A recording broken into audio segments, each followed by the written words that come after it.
राधे राधे, शुभ प्रभात। आइए शुरू करते हैं कार्तिक महात्म्य का 26वां अध्याय।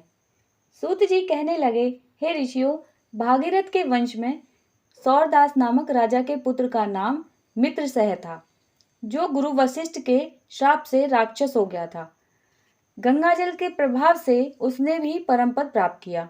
तब ऋषियों ने पूछा, हे सूत जी महाराज, गुरु वशिष्ठ जी ने मित्रसह को किस कारण से श्राप दिया?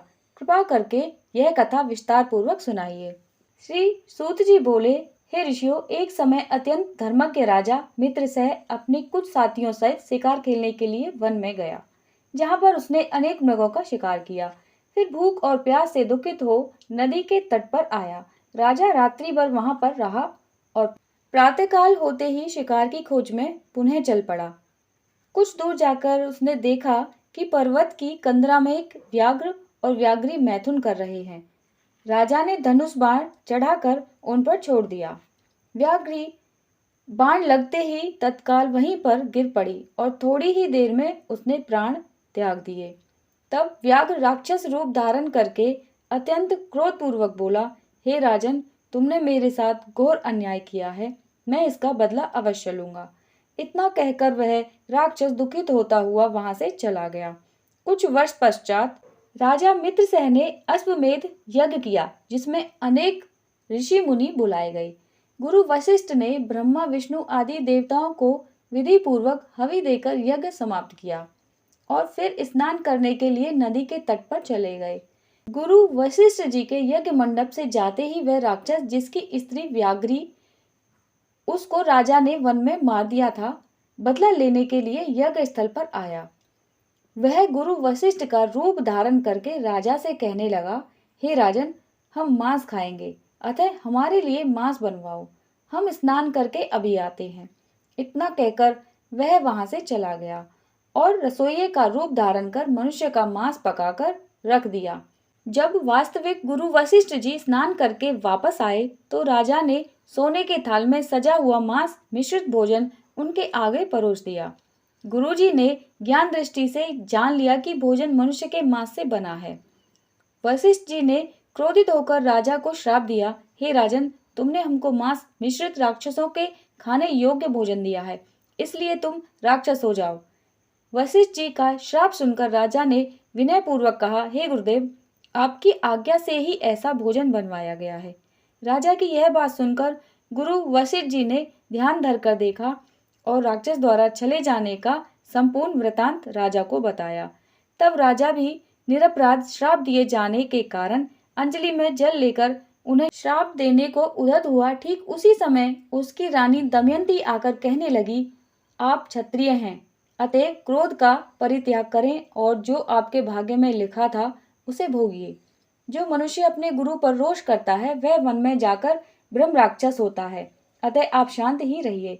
स्त्री के इन वचनों को सुनकर राजा क्रोध त्याग कर विचार करने लगा कि अब क्या करना चाहिए। फिर राजा ने अंजलि के जल को ज्यों ही अपने पैरों पर डाला त्यों ही उसके पैर काले पड़ गए। इसी कारण वह राजा राक्षस रूप में कलमासपाद के नाम से विख्यात हुआ। निरपराध राजा गुरु वशिष्ठ के चरणों में गिरकर बारंबार क्षमा मांगते हुए अपनी मुक्ति का उपाय पूछने लगा। तब वशिष्ठ जी ने कहा, क्योंकि यह पाप अनजाने में हुआ है, इस कारण मेरे श्राप का प्रभाव 12 वर्ष तक रहेगा।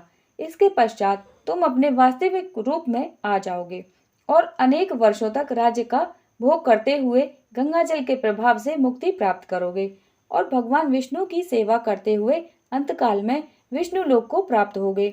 इतना कहकर गुरु वशिष्ठ जी अपने आश्रम को चले गए और राजा राक्षसी देह धारण कर निर्जन वनों में भूखा प्यासा फिरने लगा।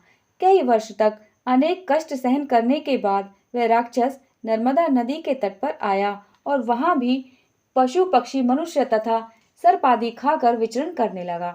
वहां घूमते हुए उसने एक दिन नर्मदा नदी के तट पर एक मुनि को अपनी स्त्री के साथ रमण करते हुए देखा।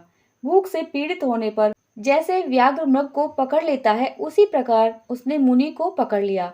मुनि की स्त्री ने जब अपने पति को राक्षस के हाथों में देखा तो वह राक्षस रूपधारी राजा से विनय पूर्वक बोली, आप वास्तव में राक्षस नहीं बल्कि सूर्य कुल में उत्पन्न मित्रसह नामक राजा हैं। मेरा पुत्र अभी छोटा है, अतः बिना पति के इस वन में मैं कैसे निर्वाह करूंगी। इसलिए आप मेरे पति को प्राण दान दें। प्राण दान से बढ़कर अन्य कोई दान नहीं है। उस स्त्री की इस प्रार्थना का राक्षस पर कोई प्रभाव नहीं पड़ा और जैसे कोई व्याघ्र मृग के बच्चे को पकड़कर खा जाता है, वैसे ही वह राक्षस उस मुनि को खा गया। तब मुनि की स्त्री ने उसे श्राप देते हुए कहा, तुमने मैथुन करते हुए मेरे पति को मारा है। इस कारण जब भी तुम मैथुन करोगे, मृत्यु को प्राप्त होकर पुनः राक्षस योनि को प्राप्त होगे। यह दो श्राप एक साथ सुनकर राक्षस देहधारी राजा भी क्रोधित होकर बोला, हे दुष्टे, एक अपराध के बदले में तुमने दो श्राप दिए हैं, इसलिए तुम भी पिशाचनी बन जाओ। इसके पश्चात वह स्त्री पिशाचनी हो गई और भूख प्यास से व्याकुल होकर उसी वन में इधर उधर भटकने लगी। कार्तिक महात्म्य का 26वां अध्याय समाप्त। शुरू करते हैं 27वां अध्याय। आगे की कथा सुनाते हुए सूत जी ने कहा, हे ऋषियों, इस प्रकार वह राक्षस और पिशाचनी दोनों घूमते फिरते नर्मदा नदी के तट पर एक वट वृक्ष के नीचे आकर ठहरे। उस वट वृक्ष पर एक गुरु नंदक ब्रह्म राक्षस रहता था। उन दोनों को देखकर वह ब्रह्म राक्षस कहने लगा, अरे तुम कौन हो और किस पाप के कारण इस दशा को प्राप्त हुए हो। तब राक्षस रूपधारी राजा ने अपना तथा पिशाचनी का संपूर्ण वृतांत सुनाकर कहा कि अब आप भी अपना वृतांत सुनाएं। ब्रह्म राक्षस ने अपना वृतांत सुनाते हुए कहा, हे मित्र, बहुत समय पहले मैं मगध देश में प्रवीण समोदत्त नाम वाला ब्राह्मण था। मैंने अपने को बड़ा भारी विद्वान और महान मानकर अभिमानवश गुरु का अपमान किया। उसी पाप के कारण मैं इस योनि को प्राप्त हुआ हूँ। इस जन्म में मैं भूख से पीड़ित होकर मैंने अनेक ब्राह्मण खा लिए हैं। गुरु का अपमान करने से निश्चय ही ब्रह्म राक्षस की योनि प्राप्त होती है। यह बात मैंने भली भांति जान ली है। तब कलमाशपाद ने पूछा, हे मित्र, गुरु की कोटि में कौन कौन आते हैं, कृपया मुझे बतलाइए। ब्रह्म राक्षस ने कहा, वेदों को पढ़ाने अथवा सुनाने वाला, वेदों तथा नीति शास्त्र की व्याख्या करने वाला, वेदों के संदेह को दूर करने वाला, भय निवारण करता, आनंददाता, शिक्षा देने वाला, बुरे कार्यों से रोकने वाला, पिता, ससुर, मामा, बड़ा भाई, गर्भ से मरण पर्यंत तक 16 संस्कार कराने वाला तथा राजा को शास्त्रों ने गुरु कहा है, इसलिए इन सब की वंदना करनी चाहिए। यह सुनकर कलमाशपाद ने आगे पूछा, हे भाई, तुमने अनेक गुरु कहे हैं, इनमें से कौन बड़ा है या सभी बराबर हैं? महाराक्षस ने कहा, हे मित्र, यद्यपि हम राक्षस हैं और साथ ही भूख प्यास से दुखित भी हैं, परंतु क्योंकि गुरु महिमा के वर्णन से भी कल्याण होता है, इसलिए मैं इसका वर्णन करता हूँ। सब गुरु बराबर हैं, फिर भी इस संबंध में शास्त्रों का कथन सुनो। वेद तथा मंत्रों का उपदेश करने वाला, धर्म शास्त्रों तथा पुराणों की व्याख्या तथा उपदेश करता, ये विशेष गुरु माने गए हैं। इनमें से प्रमुख गुरु वह हैं जो देव पूजन करवाते हैं, देव पूजा का फल बतलाते हैं अथवा गुप्त मंत्र का उपदेश देते हैं। ब्रह्म राक्षस ने अपने राक्षस बनने की कथा सुनाते हुए कहा, मैंने धर्म, अर्थ, काम और मोक्ष देने वाले सभी पुराण गौतम ऋषि से सुने थे। एक समय मैं शिवजी का पूजन कर रहा था कि उसी समय महर्षि गौतम वहां पर आ गए। मैं पूजा में ही लगा रहा और मैंने खड़े होकर उनको प्रणाम नहीं किया। तब शिवजी ने गुरु का अपमान करने के कारण मुझे ब्रह्म राक्षस बना दिया।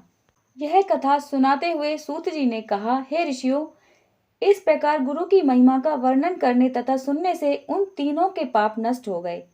ठीक उसी समय उन्होंने कुछ दूर पर गर्ग मुनि को आते हुए देखा तो पिशाचनी तथा दोनों राक्षस उन्हें अपना भोजन जान दोनों हाथ उठाकर उनकी ओर भागे, परंतु गर्ग मुनि के द्वारा शिव जी का नाम लिए जाने पर उनके समीप न जाकर पिशाचनी दूर से ही कहने लगी, हे महात्मन, आपको नमस्कार है। हमने कितने ही ब्राह्मण खा डाले हैं, परंतु महादेव जी का नाम स्मरण करने के कारण आप सुरक्षित हैं। तब गर्ग मुनि ने तुलसी युक्त जल से उनका अभिषेक किया। उस जल का स्पर्श होते ही वे तीनों राक्षस योनि से मुक्त होकर देव रूप हो गए। ब्रह्माणी और सोमदत्त विष्णु रूप होकर गर्ग मुनि की स्तुति करने के बाद विष्णु लोक को चले गए। उन दोनों के बैकुंठ जाने के पश्चात श्राप मुक्त राजा कलमाशपाद सोच में पड़ गया।